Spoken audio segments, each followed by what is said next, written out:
So welcome. Today we're going to talk about the deep ocean. And thank you to everybody who filled out the pre-lecture survey.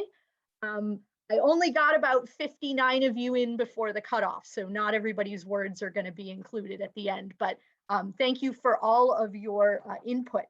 And so today we're going to talk about what's underneath the underneath. And if you are a weeaboo like me, you will recognize that that is Kakashi Sensei's favorite thing to say in Naruto. So we're going to be talking about exploring the deep sea floor and the subsea floor. All right, now why are my slides not advancing? There we go. Okay, so who am I? Who am I? I am not Jean Valjean. I did not steal bread, but I have been involved with science outreach and in marine geology since I was 14. This lovely photo up here, I don't know if you can see my cursor. That's me at 14. So just a little bit younger than you guys are in Hawaii with the Jason project, broadcasting live science around the world. And then I've also spent time, this is the Alvin, that's me in the Alvin and my last dive. And then I also, you know, aside from doing science, I also consider myself somewhat of an artist. These pictures on the right are from, this is Marie Antoinette. Obviously, if you've seen Star Wars at all, you recognize General Leia and a Lady Gaga costume that I made a number of years ago. The connection between science and art is very strong, and I've, you know, tried to keep that up. So anyways, so let's talk about the ocean. So we have some of this stuff with the ocean. We've got some great memes, right? You know, why not come visit the ocean? We've got angry boys, we've got tiny noodles, and we've got great gifts. There are so many great ocean gifts. So I noticed in the survey that about half of you think about the ocean roughly monthly. And that's pretty good. And maybe I can get the other, you know, those of you who said rarely or never, maybe I can get you to think about the ocean a little bit more often after we've, you know, had this chat. So what do we think about when we think about the ocean? Well, we probably think about things like coral reefs. You know, if you're on the West Coast, you might think about kelp forests. And that's me snorkeling in the Florida Keys a number of years ago. But the thing is that this is not what most of the ocean looks like. You know, most of the ocean is deeper than 200 meters. Okay, so most of the ocean actually looks like this. So there's no light below 200 meters, all right? And the average depth of the ocean is 3,790 meters. And that's about 2 1/3 miles. Okay, so that's pretty deep. And most of our oxygen is produced by phytoplankton that live in the ocean. And that was, you know, originally back, you know, billions of years ago when we first got an oxygenated atmosphere, but that still continues today. So the ocean is this vast resource that covers 70% of the Earth's surface and is responsible for, you know, affecting weather. It absorbs carbon, and someone's drawing on my screen. I don't know what's happening. Yeah, so what else is going on in the deep sea? It's deep, it's dark, it's cold. The water at the bottom of the ocean in most of the ocean basin is 2 to 4 degrees C, okay? And notice that I said the ocean basin, not the ocean basins. So there's a push now that because the oceans are also connected together, that we refer to it as one global ocean, because things that happen in the Atlantic also affect things that happen in the Pacific and Indian and Arctic oceans, et cetera, et cetera. So if you hear me say the ocean basin, know that I'm talking about the entire global ocean. And so it's also, the deep ocean is also extremely high pressure. So at the average depth of the ocean, you're looking at a pressure that's 370 times sea level. And that's about equivalent to putting a rhinoceros on your big toenail. Okay, it's about per square inch. So imagine rhinoceroses stacked up all over you like that. You're not going to survive that. So anything that lives down here has to be extremely hardy. Okay, so you've probably seen some things like this in the news. Okay, so, oh, how little do we know about the ocean floor? And like, oh, we don't know anything. Why do we know more about the surface of Mars than we do about the ocean floor? How much have we explored? We don't know anything. And these are true. So the big issue, and people will be like, but Katie, like, okay, so we've mapped the moon's surface, we've mapped Mars' surface, but we've only mapped a little bit of the ocean floor. And why is that? And the big issue is that water is in the way. Okay, so the way we map the moon and we map Mars is we use radar. Okay, so we basically just count how long it takes for signals to bounce off of the planet's surface, right? Now, it's easy to do that because there's no water in the way. Well, it turns out if you put water in the way, it's really, really hard to actually make maps of the seafloor. So by satellite anyways. But you might say, Katie, this map exists. This map was made by a satellite. And I would say, yes, that is true. However, we're looking at it from a very large scale. If you were to zoom in on this map, you would see that each of the pixels has a length and a width. So remember, pixels are squares.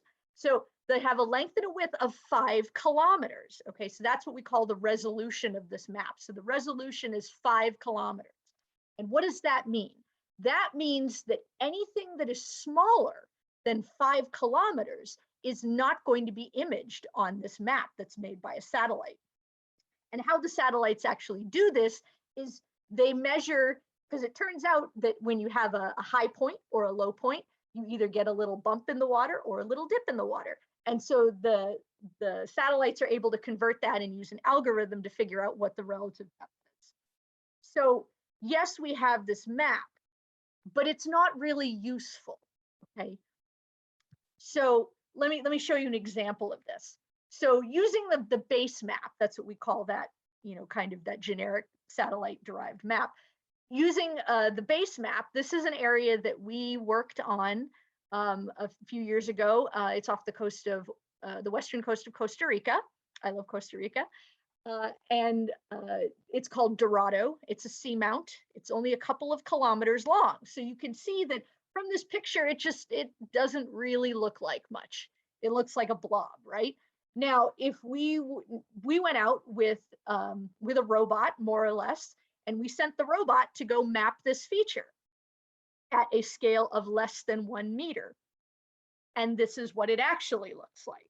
So you can see that what we get from the satellite is nowhere near what things actually look like. So it's very difficult to use these very low resolution maps, things that are greater than a kilometer resolution. It's very hard to use them to do actual science. We can kind of use them, but then we have to go out and make better maps in order to work on an area. And I'll go back and forth between these again, so you can see the difference. You can just see it's kind of got 2 blobby things and like maybe it's connected. But then when you actually get the actual map, you can see that it looks much, much different. And so this is what's really important. And one of the fundamental things that we, really have to work on in oceanography, because if we don't have good maps, it's hard to, figure out what science we want to do if we don't know what's there, if we don't even know the shape of what's there. So how do we actually map or image the seafloor? Well, initially, when we first started doing this back in like the 50s and 60s, post World War II, they were towed sonar systems, and we would call it mowing the lawn. Basically, the ship would have to drive back and forth over an area, and then the sonar system would collect the depth data, and then at this point it was super costly because the ship had to sail really slowly. And then we started doing actual like a towed camera. So it's basically like a video camera on a like 2 kilometer string that's hanging underneath the ship, and you could drive along and look at the bottom. Now you imagine that if you go too fast, you're not going to see anything, right? So you're getting a narrow view of the bottom. You're also getting a really small view of the bottom because you can't go very fast. You're not going to be able to cover much area. And ship time is expensive. So we don't have a lot of time to go out and just put a camera down and look at things for, without a good reason. And this was actually how they, related to my intro, thank you, Bree, how they found the Titanic. This camera system here, this is Argo, and that was what they used to find the Titanic. They basically drove around until they saw something. Now what we use is ship-mounted sonar systems. They're multi-beam systems. So we basically cast a swath underneath of us as we drive along. And all this is doing is measuring the time it takes for the sound, for the travel time for the sound to hit the bottom and to come back to the source. So these systems, they're starting to become more common, but they're still expensive. Okay, so this isn't something you can just go buy off the shelf and be able to get a really high quality map. And certain frequencies also work better or worse at different depth ranges, so you have to be a little bit selective. Fortunately, there is a recent effort called Seabed 2030, and I'll put all these links in the camp Discord afterwards, so don't worry about writing anything down. I'll put it all up later. Seabed 2030, their goal is to map the entire seafloor at a usable resolution, which is about 100 meters, which is pretty good. I will take that. At 100-meter resolution by 2030. And so how they're doing they're using existing data. They're putting systems out in the water using gliders. We'll talk about that a little more in a few minutes. And basically, good news, we're now about 20% mapped. Okay, and that's just as of very recently, we hit 20%. So that's good. And I think Seabed 2030 has only been around for like 5 or 6 years at this point, and they kind of needed a while to get going. So I am hopeful that we are going to get to 100% by 2030. And it is the ocean decade this year, if you weren't aware. It's the UN's ocean decade. So hopefully we will get some more visibility. Okay, so let's talk about, Katie. Yeah? A delegate actually asked, doesn't sea life interfere with this imaging? No, it does not.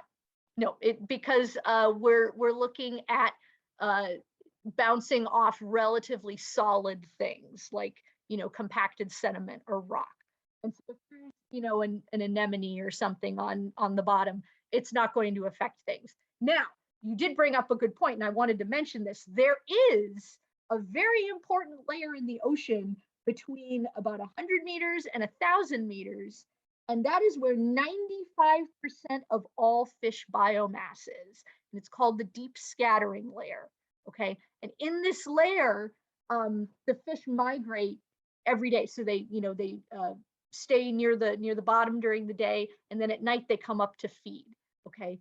And so this is where most of the fish biomass is. And the problem with this is we know almost nothing about this layer. Okay, it's very, very hard to sample.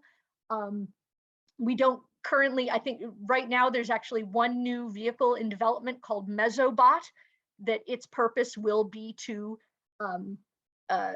investigate this mesopelagic layer. Basically that layer can mess with sonar, but it's more with the short range sonar and less with actual sonar that we're using to do bathymetry work, to measure the depth of the seafloor. But that's a really good question, and that's really important. And that's something that's very up and coming right now, is that, understanding what's going on in this deep scattering layer is really important, because we know, there's 22 species of Cuvier's beaked whale that live in that zone, and we know almost nothing about them, for example.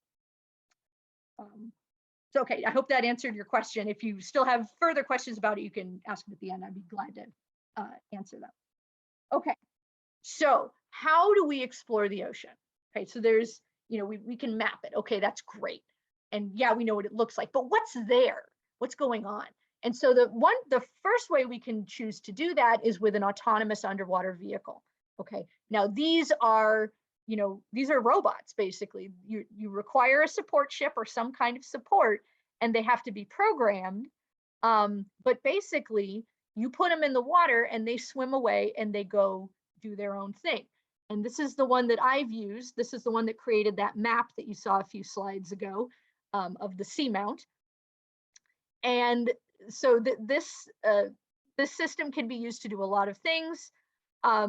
There's also other kinds of AUVs. There are these surface vehicles, which this is at Mumbari in Monterey, and so these work at the surface. They can collect data at the surface and in the air at the same time, so you get kind of a coupled data set.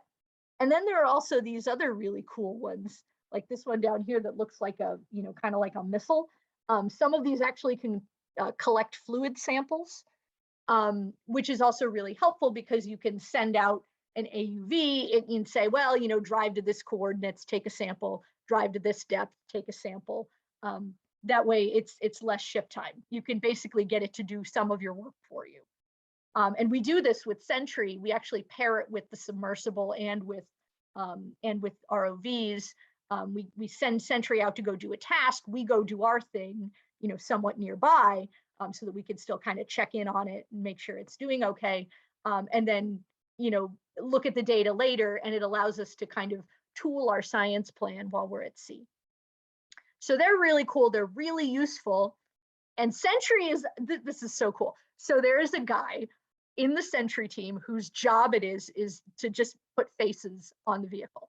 So every cruise they go on, he figures out a new face to put on the vehicle. So the one on the left, they were testing out a new system that basically had a big probe that stuck out in front of them. So he looked like he was a jouster.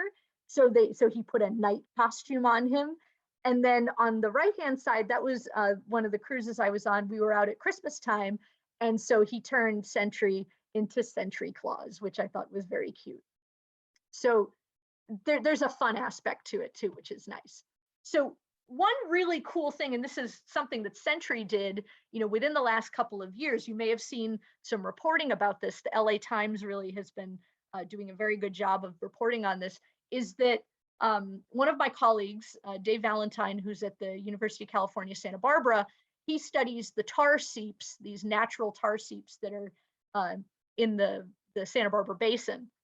And so they were out looking for these tar seeps with Sentry, and they came upon this huge field of DDT barrels that were dumped in the space between California and Catalina Island. I think they said it was in the 60s. I'm not 100% sure on the date, but I'll post a link to the article.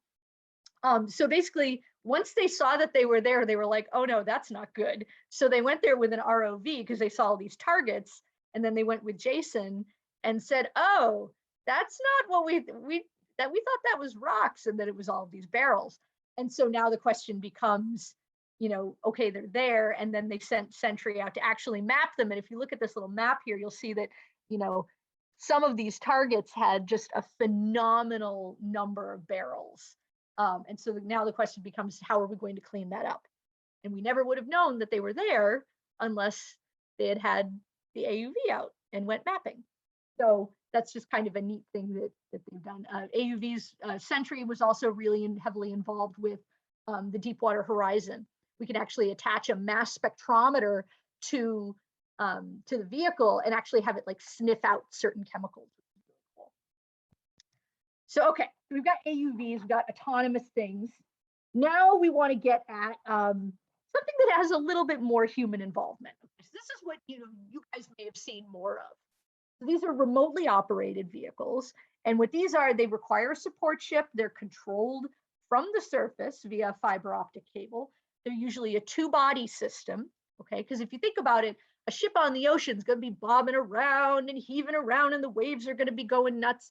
But if we just had the vehicle connected to the ship, it would be bouncing around, and it would be very difficult to control. So how we deal with that is we actually have a two-body system, and this is, I hope everybody can see this.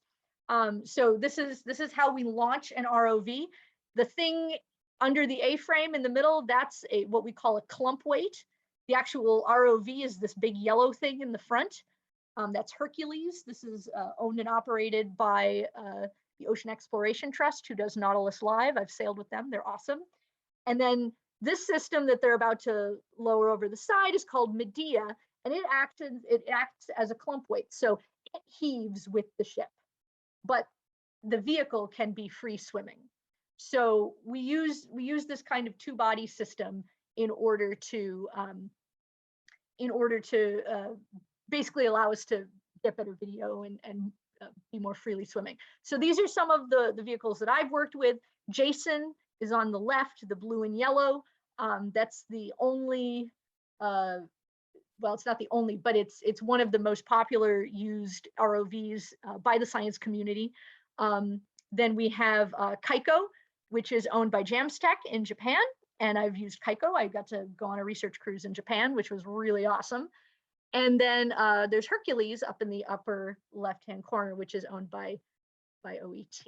Okay.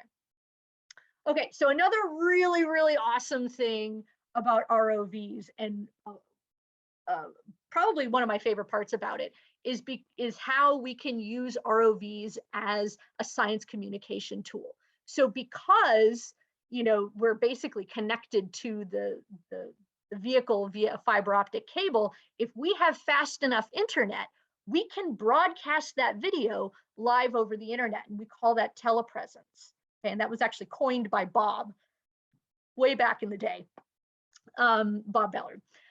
Sorry, if I say Bob, it's Bob Ballard. So this is great. So, and this is what Nautilus Live, if you're familiar with nautiluslive.org, remember, I will put all of these links in the Discord afterwards, so don't worry about writing anything down.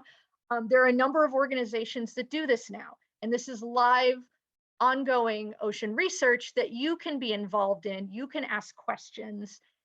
There's narration, so you know what's happening. There's also the Schmidt Ocean Institute, which they have their own ship, the Falcor, and they're in the Phoenix Islands right now, and they're exploring part of the U.S. exclusive economic zone on these seamounts that have never been explored before. So that's very exciting. That's actually happening right now. Their expedition is going on right now. Nautilus's summer season is about to start very soon.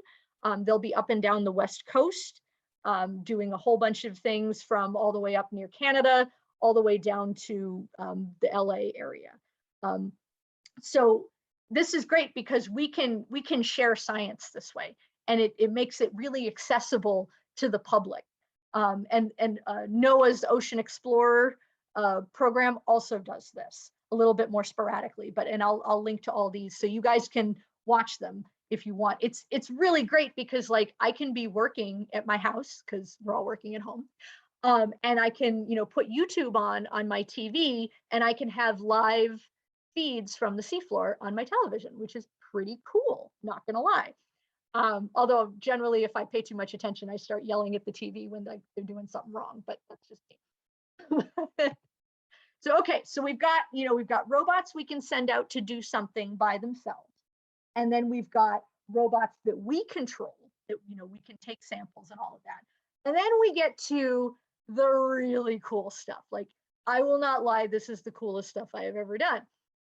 The human occupied vehicles. Okay, now this picture here, this is like a classic picture, right? So this is William Beebe in 1934, who said, oh yeah, we're just gonna, you know, have I think it was steel, it might have been iron, I'm not sure on the metal, but yeah, we're just gonna build a sphere, and we're gonna get in it, and we're gonna put some windows in it and a hatch, and we're gonna get lowered into the ocean. And if you look inside, you can kind of see the portholes through the hatch there. This is essentially what we do still, just with new technology, and we're not lowered by a rope. Okay, so what do we use now? We use Alvin, okay, which is the only US supported deep submergence vehicle that will carry humans to the seafloor. Okay, now I want to impress upon you that these are not common vehicles. Okay, there are very few submersibles that can dive as deep as Alvin. There's China has one, the Xiaolong. There's the Shinkai in Japan. There is the France has one that hasn't dived in a while. It's called the Nautil. And there's like maybe a couple, oh, and then there's the Mirs. Russia owns 2 Mir submersibles. And I think that's most of them. So you can see that like there's not a lot of ways to actually like get a person into the, into a submersible that wants to do science. Because the one thing about like, if you think about the Navy and nuclear submersibles, there's no windows. So, and they can only dive to 300 meters. So they're pretty much useless for most of the entire ocean. So what specs, what are Alvin's specs? What makes it so cool? Well, so currently we're in the middle of an overhaul. Okay, so we're actually overhauling the vehicle. Its previous operating depth was 4,500 meters, which would allow us to access approximately 65% of the seafloor. We are upgrading currently to 6,500 meters. This is the second stage. We already did most of it like 5 years ago, and we're finishing it up right now. So the vehicle eventually, within the next few months, will be able to dive to 6,500 meters, which will allow us to access 98% of the ocean floor. Okay, so from 65% to 98%, that's a pretty good increase. That allows us to study a lot more areas that we could not reach before. So normal dive, we get in the water at 8 in the morning and we have to be back on the deck at 5 p.m. That's like, because the Navy owns Alvin, even though it's operated by Woods Hole, it's owned by the Navy. So unfortunately, that means we have to go by the Navy rules, which are sometimes weird and annoying, but we have to follow them. So vehicle goes in the water at 8, comes back out at 5. So you're in there for 6 to 10 hours. So that's a long day. And the best way that I can describe this is the size of the sphere that you're in. It's made out of titanium. So here the stat says that the volume is 4.8 cubic meters. Well, what does that mean? The best way that I can describe a submersible dive is getting in a broom closet with 2 people that you do not know, okay, and being in there for 10 hours with them. And then one of 2 things is going to happen. One, you're either going to be best friends by the end of it, or you're going to hate each other. And usually it's you end up being best friends. And so you can see, and here's the picture that's there of the inside of the sphere. That's the old sphere. That's the 4,500 meter sphere. That's actually, so myself, my colleague Bob Meldrum in the middle, and from Canada, and then the pilot on the right, who is actually now my boyfriend many years later, which is kind of funny. Okay, so what are some of the other components? This gives you a little cutaway. What is the Alvin like inside? So the great thing about Alvin, especially with this upgrade, is that we now have 5 portholes. Okay, so there are 3 forward-looking portholes and then 1 on each side. So we have a really, really excellent view of the seafloor. And having human eyes on the seafloor, like physical human eyes, is possibly the best way to do observational geology, biology, anything where you actually need to look at something. It's having used both ROVs and HOVs, I have to say, I get a better sense of where I am. This is just me personally. I get a better sense of where I am, the kind of spatial relationships when I'm using a submersible. So you can see that there's a lot of stuff going on in the sub. Some of the other really important things are the sample basket. We can carry up to about 400 pounds of stuff on the sample basket. So that's instruments. That's if we want to pick up a rock. Because how we get down to the bottom is, we just use gravity. Okay, so basically these weights, if you look at this picture up here on the top left, if you can see these weights hanging off. And so basically, without those weights, Alvin is positively buoyant. So when we get in the water, we have to have something in order to pull us down to the bottom. We use scrap iron for this. And I know people are going to say, oh, Katie, that's terrible. We're leaving iron on the bottom. Yes, that is not good. I agree, but it's the best we can do right now. And at least it's something that's not toxic and would be, there's a lot of iron in the deep sea anyways, so it's not like it's a weird thing. So we use the power of gravity. We get lifted off the ship, which I'll show you in a minute. We get put in the water. It's a team effort. It's a huge amount of work to do an Alvin cruise. And the day rate to use the sub is not cheap. It's about $50,000 a day. Okay. So when you're out there, you want to be making sure that you are utilizing every single minute of every dive that you have, because you may not get another grant to go out for like 3 years. So if you're doing something, you want to make sure you get it all done. So the scientists climb up the stairs, they get in the vehicle, they close the hatch, we get in the water. And then here's a time lapse of launching the vehicle. So it's on these big railroad tracks. And they have to test everything first. And I want you to look at the width of this line. Okay, remember, this thing is 20 metric tons. It is heavy. So to pick this up off the back deck and put it in the water without severely compromising the stability of the ship is phenomenal. I'll play it again because it's really short. There it goes. So yeah, so it's so it gets wheeled out. You can see the stairs on the left-hand side. That's where the scientists climb up. They go over this little ladder. There's a bag for your shoes because you don't take shoes in the submersible. So you put your shoes in the bag, and then they put you in the water, and then you dive. And again, we're just using gravity. We're not driving down. We're not using any kind of propulsion in order to get us to the bottom. We are just using our own weight. Okay, so you might be thinking, all right, well, are there times you would want to use an ROV over a submersible? Okay, and that's a really good point, because there are times when we would want to use an ROV over a submersible. Now, this is from West Mata, which is in the Western Pacific. Yeah, it's in the Southwest Pacific. So they were diving with Jason. This is with an ROV. And so they were looking at this volcanic eruption, and then suddenly they came upon a violent volcanic eruption. Now, up till this point, we had not observed a violent deep sea eruption before. We knew they happened. We saw evidence of them on the seafloor, but we had never dived into one, for example. So if we had been there with the submersible, this would have been an immediate abort the dive moment, okay? Because it's not safe for people. But since we were there with an ROV, we were able to stay at a distance and get this amazing footage.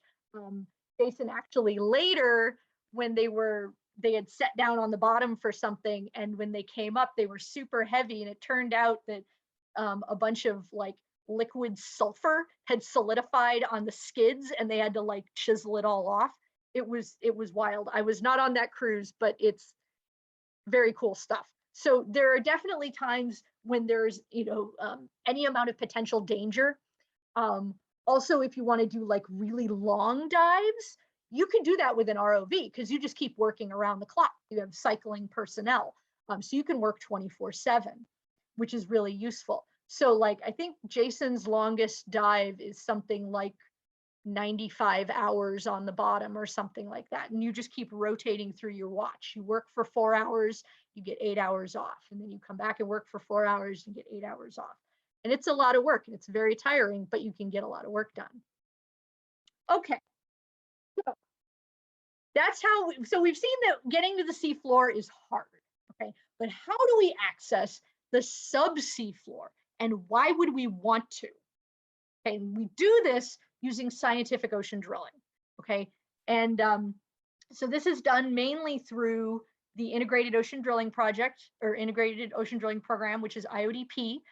You might have heard about the predecessor to IODP, which was ODP. Predecessor to ODP was DSDP. Predecessor to DSDP was Project Mohole, which was, I think they came up with it in the 50s. Where they wanted to drill all the way to the crust, to the core, to the crust mantle boundary. And that was how scientific ocean drilling got started.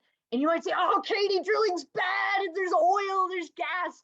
We are actually not allowed to go where there's any potential for oil or gas, because the ship on the left, the JOIDES Resolution, cannot handle it, and it would just be really bad. So we have to have extensive pre-surveys of any area we're going to go to make sure that there's no chance of anything that could blow up our drill string. The ship on the right is the Chikyu, which is owned by Japan. They actually can go to areas where like there's methane hydrates and things like that because they have a riser system. But again, we are not looking for any kind of hydrocarbons. What we're interested in is sediments and rocks, okay? Because those can tell us the history of the planet, and they can also tell us stories about how the planet, how the Earth functions, and how things, and the paleoclimate, basically, what the climate was like, thousands of years ago. And so one of the motivations is looking at hydrothermal systems. And if I was there with you in person, I would have a lovely piece of porous basalt to pass around to you all. So just pretend that the picture on the top left is being passed around to all of you. So turns out when a new ocean crust is made at mid-ocean ridges, that basalt is very porous. And so because it's porous, that allows water to percolate into the crust, to react with the crust, to pick up metals, and then eventually get heated and then expelled as hydrothermal vents, which I'm sure you've heard about. And this is just a very generalized picture. We actually don't know directly how the water gets in because that's not something you can measure easily. So what do we think of when we think of hydrothermal vents? We think of something like this, right? You see the shimmering water. This is actually from my PhD area, which is a sedimented rift.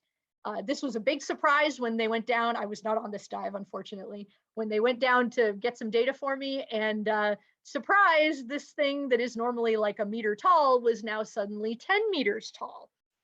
So this is a very huge chimney covered with beehive structures. The temperature of this is about 270 to 280 degrees C. So it's not super hot, which is why the water looks clear and it's not the, kind of black smoke. You need much, much hotter temperatures for that. So this is what we think of when we think of hydrothermal fluid flow, right? But this is really only the surface expression of what's going on down inside the crust, okay? So fluid flow inside the porous crust is probably one of the most influential and poorly understood processes on the Earth. The size of the aquifer in the crust is larger than that of all the rivers in, I think, is it all the rivers or Amazon River? Well, it's at least larger than the Amazon River, but it's huge. It's this very, very massive aquifer of water that we really don't know anything about because it's hard to get down there. It's hard to get inside the crust. So it turns out that this fluid flow is also really important because of the metals, okay? Now, I want you to look at your cell phone and I want you to think about something. If the statement, if you can't grow it, you gotta mine it. So think about all of the things that we cannot grow, okay? Metals, you can't grow metals. You can't grow silica. All of these things are mined, okay? And I really want everybody to remember this because it's really important. And I think a lot of people have forgotten, over the years that things that we build are mined.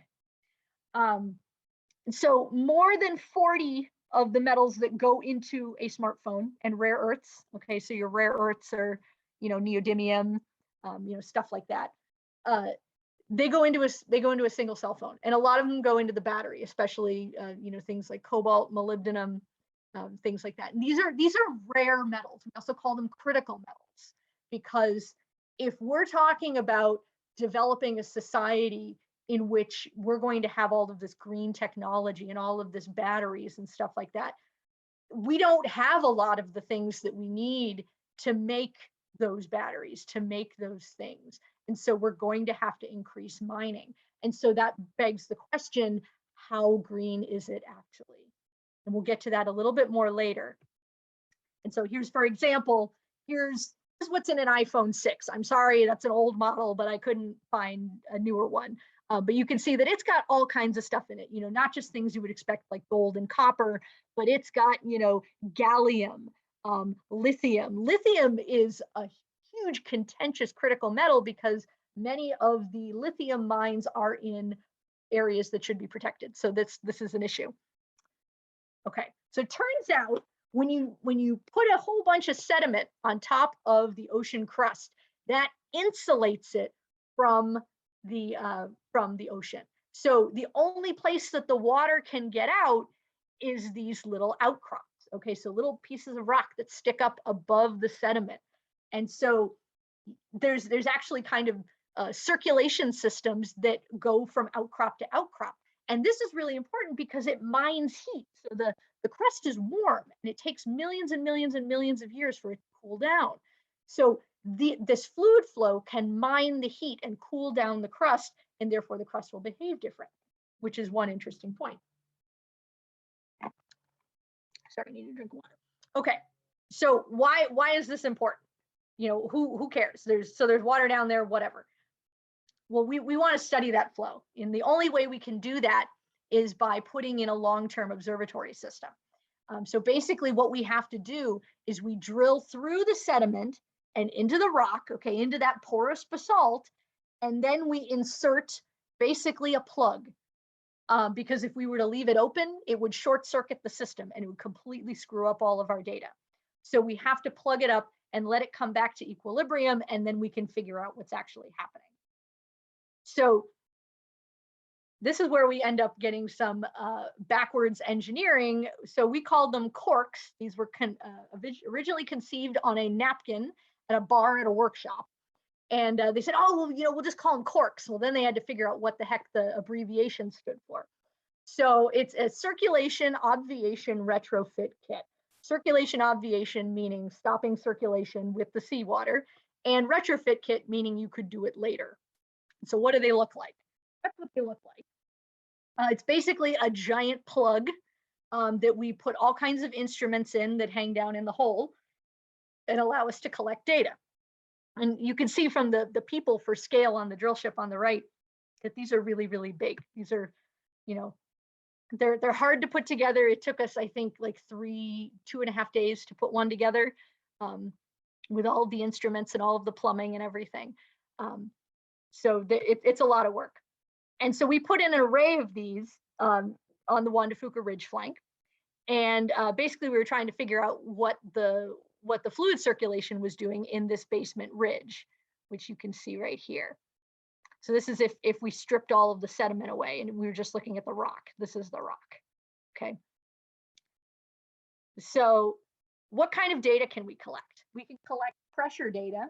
And this is really cool because initially when we started collecting this data, we didn't realize that you can actually see the effects of seafloor tides inside the ocean crust. So like the crust is somewhat compressible. And so like if you squeeze a dried sponge, you know, it squeezes a little bit, but not very much, kind of the same idea. So we can record seafloor pressure and the borehole pressure inside the hole. And we can, you know, collect a lot of data, but the problem is we have to physically plug into it to download the data. And so now with the advent of things like cabled observatories, we're now able to plug a cable from a cabled observatory into one of our instruments and collect the data anytime we want. And this is just kind of getting going. We have one site that's hooked up right now, but it's neat, and hopefully we'll get the rest of them all hooked up so we always know what's happening. And then, so this is how we actually download. And I wanted to show you this because this is kind of the epitome of deep sea science. Most of deep sea science is done with zip ties, hose clamps, and duct tape. And so you'll see there's a toilet brush. So we actually have to clean off the port before we can connect to it, because if anything were to get in there and short circuit the system, you know, you're in water, you're putting an electrical current through, you know, something that's not a closed system, that would be bad. So we have to make sure that the seal is 100% free of debris. Then we have our connector. This is actually an older cork. This is from the late 90s. This is the one that I did my PhD work on. It's in a slightly different location, but it's the same idea. So we plug in, and then I can talk to basically the card stack inside the submersible. I connect to it with a computer and then download the data. So what else can we do? We can get pressure data. That's cool. This is really cool. Okay, we can collect continuous chemistry data from inside the crust. How do we do that? We don't, I mean, like that would be impossible to do for years, right? You don't need a battery, but we can use the power of osmosis across a membrane. So we basically create a really salty reservoir up here, and then we have distilled water down on the other side, and we have a membrane, and so that draws the distilled water through a membrane, and so we have that connected to a coil of tubing, and so this gradually sucks in a little bit of water from inside the crust continuously. And because we know the rate that the pump is pumping, we figure that out first, and we know the diameter, the internal diameter of the tubing, we can figure out how long of a piece of tube we need to cut in order to be like, let's say, 1 day of sample. It's usually about 1 meter long. So we can get like, you know, a day sample of what the chemistry was like inside the crust. So like, does it change? You know, if we perturb it in some way, you know, does it, you know, change chemically? We can also use these to look at microbiology. We can use the same system to flow water over pieces of rocks, okay? Pieces of polished rock, and that's this thing on the right here. Basically, what we're looking for there is what microbes colonize what rocks, you know, what's living in the crust. And it turns out there's a vast community of subseafloor microbes that lives in the basalt that we did not know about, like not even 20 years ago, okay? So that I want to impress upon you that this is all super recent, okay? Everything that we are doing now is, you know, within the, that we're learning now is stuff that we've learned in the last 20 years. So this is a field that is wide open. If you are interested in microbiology, deep sea microbiology and subseafloor microbiology are extremely hot right now because we know almost nothing, and they are really, really important biological reservoirs. Okay, we can also do things like I mentioned, we could perturb the system. We did this in 2010. We basically injected a bunch of tracers into one hole to see how they would spread out among the rest of the area. And it was successful. It did what it was supposed to do. It's basically a giant groundwater test, but at the bottom of the ocean. Like that's really cool. So we can do a lot with these subseafloor observatories and continue to use them for a long time.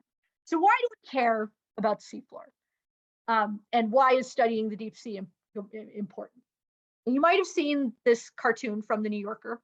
It says, I don't know why I don't care about the bottom of the ocean, but I don't. And it's these, you know, high society ladies, you know, who of course would say something like that. And that's, you know, that's a problem, because if we don't have good visibility, if people don't care about the bottom of the ocean, then, you know, we maybe do more bad stuff to it. So let's get to those words that you guys gave me today. So this is the result of the nouns. I said, what noun do you think of when you think of the deep sea? And of course, a lot of you hit Mariana Trench, which, yep, that's as deep as you can go. That's 11 kilometers. And a lot of these other ones are really good. Submarines, we've got sharks, lanternfish, octopus. I loved James Cameron, by the way. That was a great one. The abyssal zone.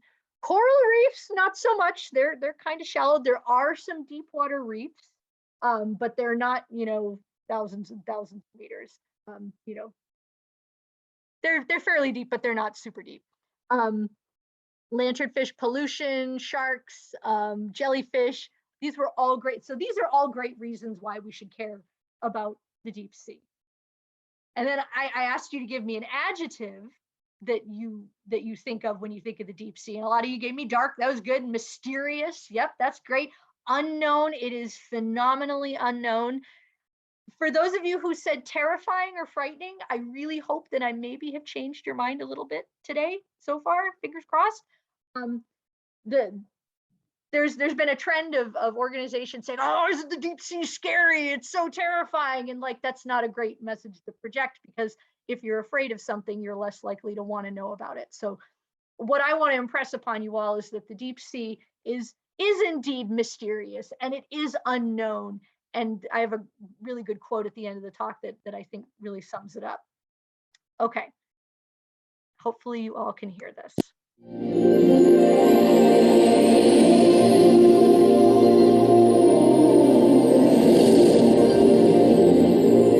It's because we all came from the sea. And it is an interesting biological fact that all of us have in our veins the exact same percentage of salt in our blood that exists in the ocean. And therefore, we have salt in our blood, in our sweat, in our tears. We are tied to the ocean. And when we go back to the sea, whether it is to sail or to watch it, we are going back to whence we came. Okay, so 50 points to Ravenclaw if you know what TV show that was from. It was a 1990s TV show. But why I wanted to show you that is because even as far back as the 60s, you know, JFK, had he not tragically been, you know, assassinated, he actually wanted to create basically the equivalent of an ocean NASA and have this, you know, vast exploratory organization that worked on, you know, specifically the ocean and ocean education. And unfortunately, that never came to fruition. But we should care about the deep sea because we are tied to it. Everything about us is tied to it. You know, when the first animals walked out of the ocean, you know, millions and millions of years ago, we're tied to the ocean. We are descendants of those animals. So it's really important to remember that we're all in this together, basically. Why else should we care? Well, you know, plastic. You know, plastic is bad. Pollution is awful. I'm sure you've seen the news about the nurdle spill in Sri Lanka.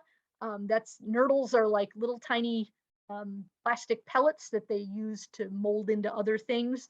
And a ship that was carrying a whole lot of them went aground in Sri Lanka, and they're trying to clean it up, and it's awful.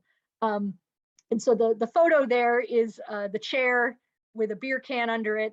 And that's actually one thing that I saw on one of the Nautilus dives with Hercules, which is a little depressing. It's sad to see on the seafloor. I mean, the great thing is that anything that's hard on the seafloor gets colonized like immediately.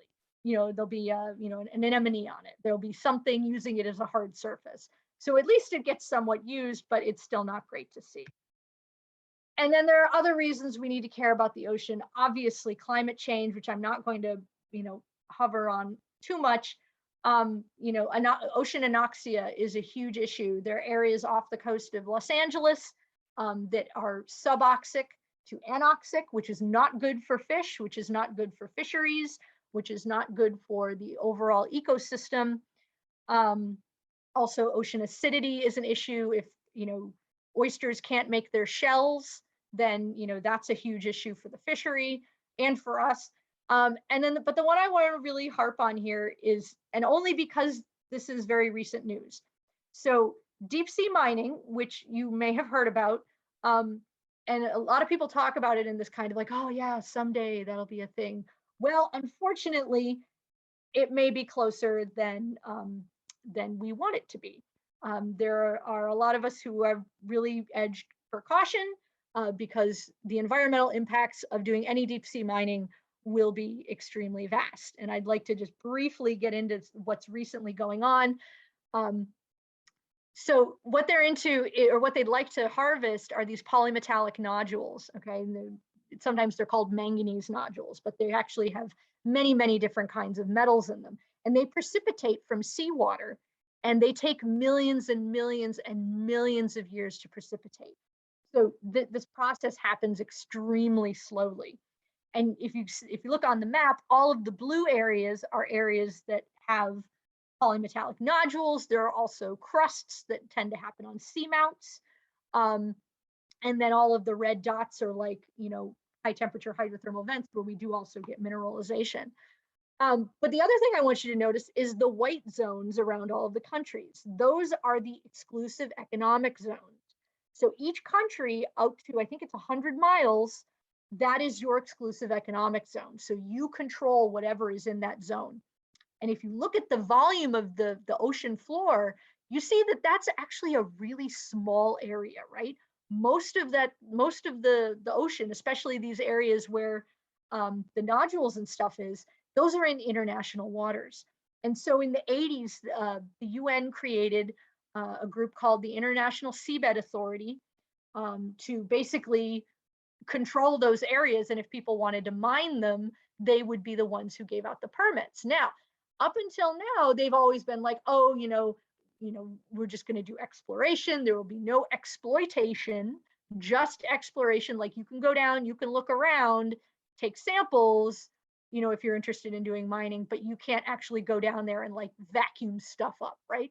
Because the environmental impacts are essentially unknown. Now, there was an experiment in 1978, okay? They basically went out and they did a fake, they went and collected a bunch of nodules. This was specifically for a study because they wanted to look at how the seafloor would recover. So they went out and they had this little crawler thing and they sucked up all of the nodules and then they left it alone and then they didn't go back for 26 years. Well, it turns out even after 26 years, the microbes hadn't recovered. I think they were back to, I think it was only 50% of the original. Cell abundances were low, the microbial activities were low. So this is a major issue. Okay, microbes comprise a huge amount of the biomass in the deep sea sediment and in the crust. And we really don't know how they affect global carbon cycles. We don't know how they affect carbon sequestration or deep ocean effects of climate change. We know almost nothing about how they function. We barely understand how they metabolize, okay? So basically these companies were like, well, whatever, like there's nothing that lives down there. It's not pretty, whatever, there's nothing. We're gonna do it anyways. So as of this week, you'll notice the date on this. This is June 25th. So this is like 4 days ago. One of these companies that is working with the island of Nauru, which is in the Western Pacific, it's near one of the polymetallic nodule sites, they are basically going to force the ISA's hand. There is a loophole in one of the regulations that says basically, well, if they're dragging their feet about something, you can force them to say if it's going to be okay to mine there or not.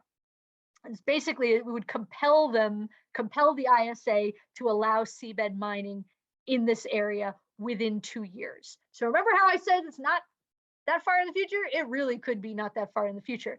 And this was a leak. So this was not like, nobody knew this was going to happen.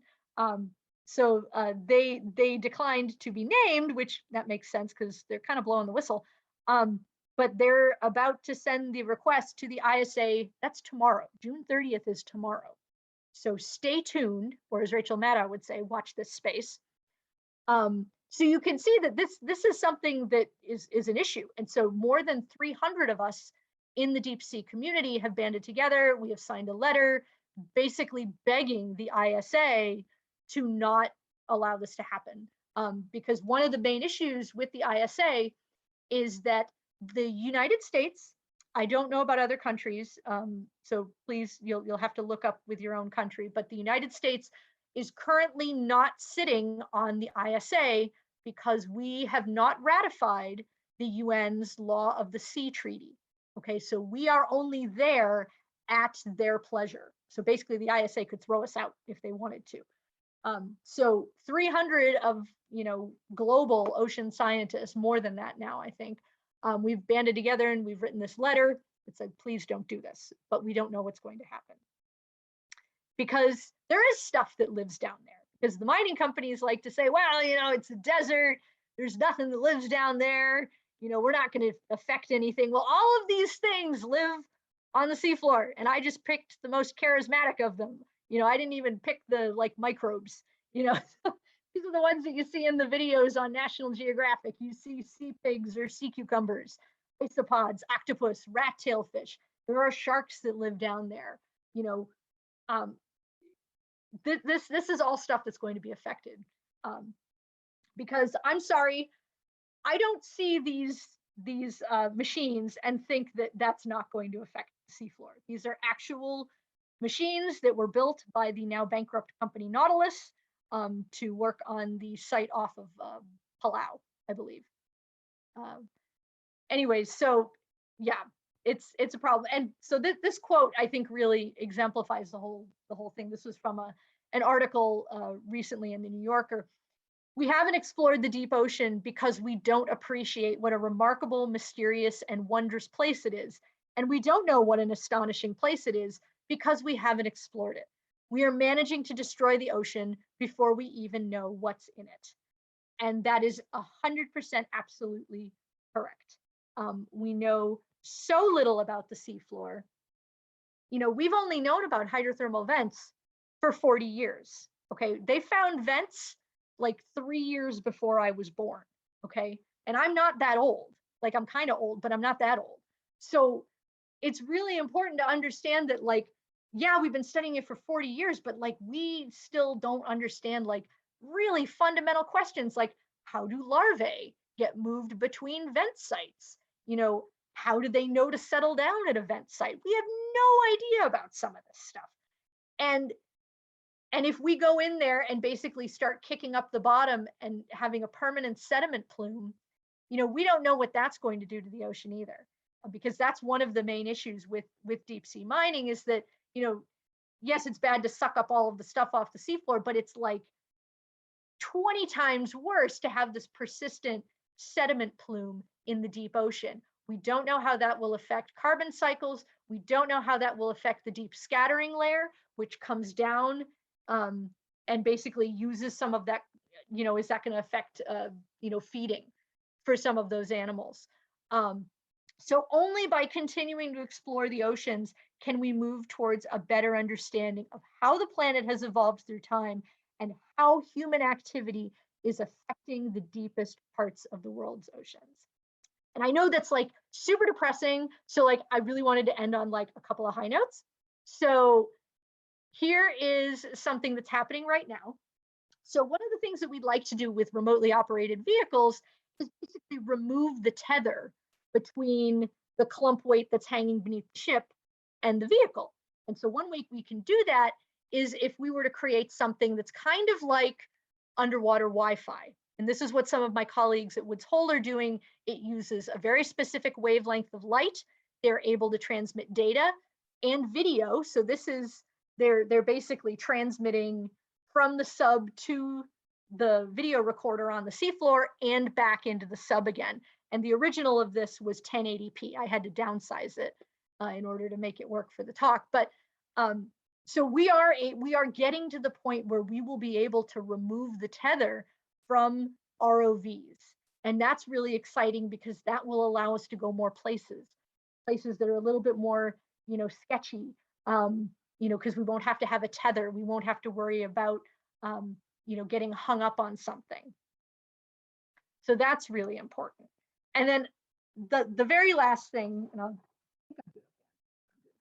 okay, so I really want to dispel this myth and, you know, what is a PhD? Because I know not everybody gets the same story about what is a PhD. So if we imagine a circle that contains all of human knowledge, you know, gradually as you go through school, you get these little concentric circles of knowledge because you're all getting the same knowledge, right? And then when you go to college, where's my cursor? Here we go. You make a little bump on that knowledge because you've got a major, right? You know, you're concentrating in one area or maybe two areas. And then if you get a master's degree, you make that bump a little bigger. And then if you go for a PhD, you push that bump all the way to the edge of what we currently know. And if you keep reading and keep studying and just push at the edge of human knowledge, you make a teeny little bump. And that bump is a PhD. And of course, when you're in there and you're like, I can go anywhere now, this is amazing. So your perspective completely changes. So you just have to keep pushing. Please, please, please, please, please keep pushing, no matter what. Thank you.